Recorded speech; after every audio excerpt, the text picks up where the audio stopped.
What is land and agrarian reform in the Philippines?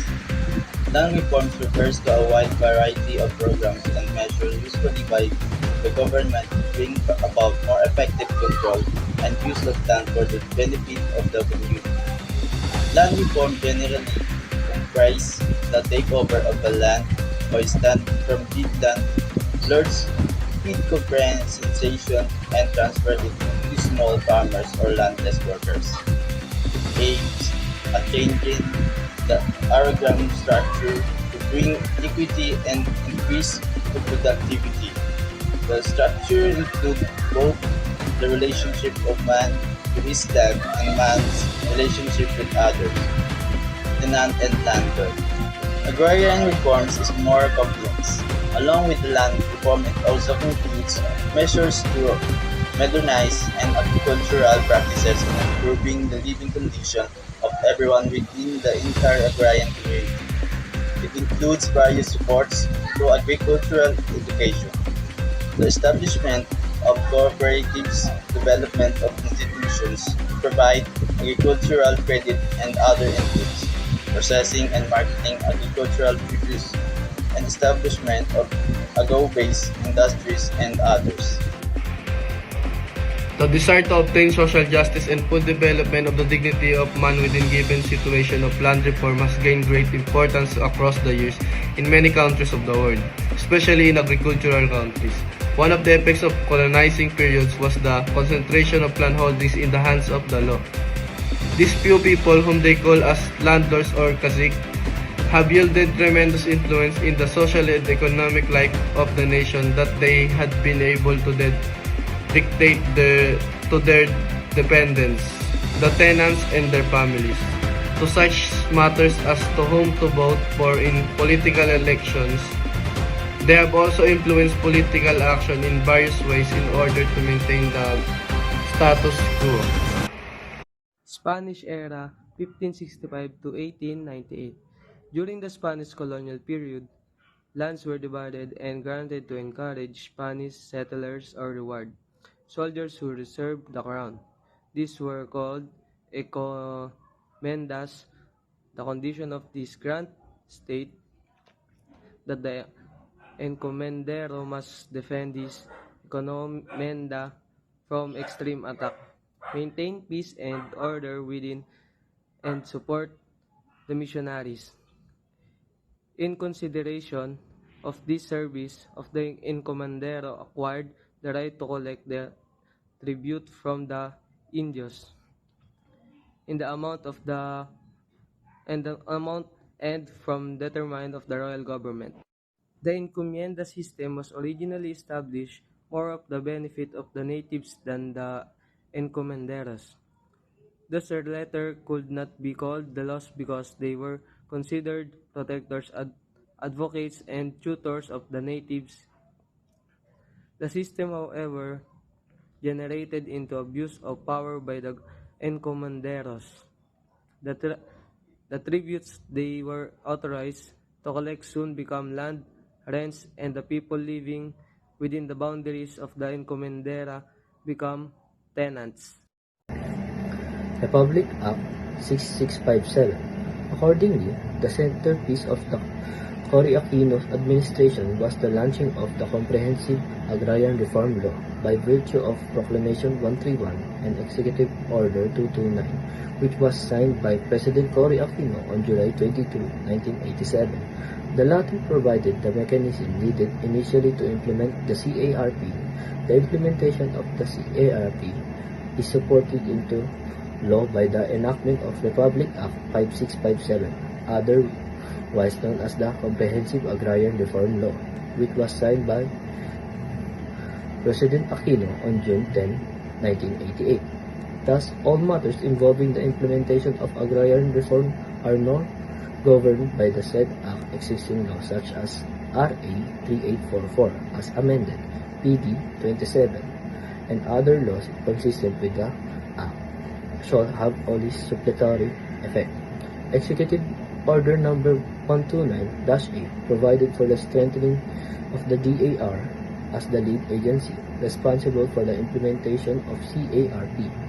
The Comprehensive Agrarian Reform Law otherwise known as RA 657, emerged nearly after a year of debates, pressure demonstrations, and deadlocks between interest groups.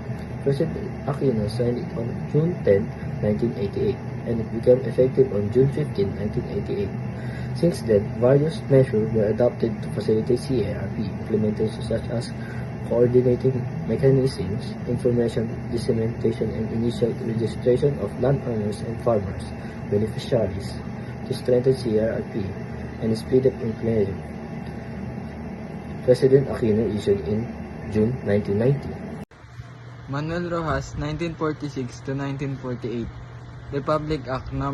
34 amends RA 4054, establish a 70-30 sharing arrangement between tenant and landlord. It provides that whoever shouldered the expenses of planting and harvesting and provide the work animals would be entitled to 70% of the harvest. It also reduced the interest on landowner loans to tenant at no more than 6% instead of 10%. Elpidio Quirino, 1948 to 1953. Executive Order Number 355 replaced the National Land Settlement Administration with Land Settlement Development Corporation, LASEDECO, which took over the responsibilities of the Agricultural Machinery Equipment Corporation and the Rice and Corn Production Administration. Ramon Magsaysay, 1953 to 1957. Under the Magsaysay administration, the following were accomplished: Republic Act No. 1166, creation of National Resettlement and Rehabilitation Administration or NARA. It was particularly aimed at the peasant of the HUK movement and was successful in attracting rebels to return back to a peaceful life by giving them home, lots, and farms in Nara. Settlement in Palawan and some parts of Mindanao. Republic Act No.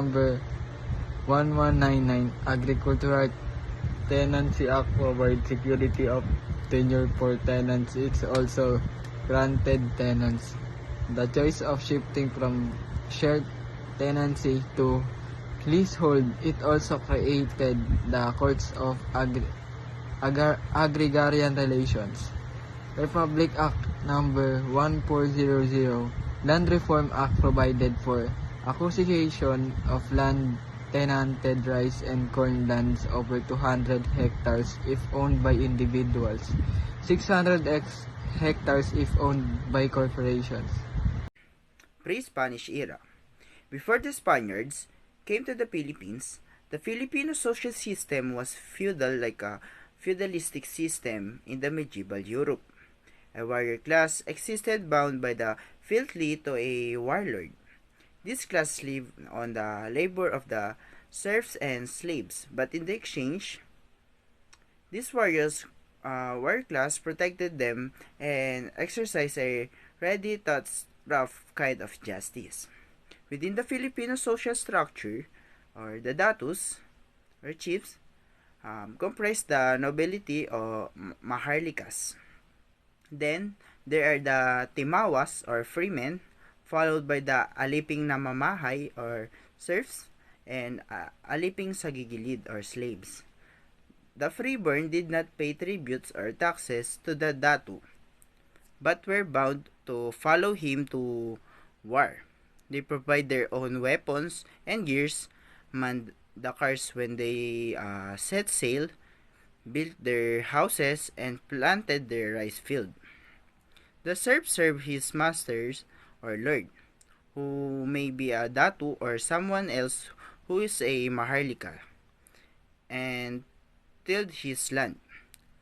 Both master and the serfs equally divided the produce of the land. They had houses of their own, maintained private properties, and passed this on their children's as a legacy. They were also allowed the free disposal of their chattels, movable personal properties, and their lands. The serf corresponded to the parceros or tenants under late 19th century Spanish era. The American regime in the Philippines 1901 to 1935 refers to the period when the United States formally governed the Philippines after the Spanish-American War and the subsequent Philippine-American War 1898. Spain ceded the Philippines to the U.S. through the Treaty of Paris after the Spanish-American War. 1899 to 1902, the Philippine-American War broke out as Filipino resisted U.S. colonization. 1901, the U.S. established civil government in the Philippines, marking the official start of American regime. The American colonial period in the Philippines lasted from 1898 to 1946, marked by the end of Spanish rule and the beginning of U.S. control. This period, which culminated in the formal independence of the Philippines on July 4, 1946, was characterized by the U.S. government's efforts to establish a new colonial system. The U.S. aimed to train Filipinos in self-governance and gradually moved towards independence. The U.S. acquired the Philippines from Spain after the Spanish-American War, leading to the Philippine-American War, a conflict between Filipino nationalists and U.S. forces.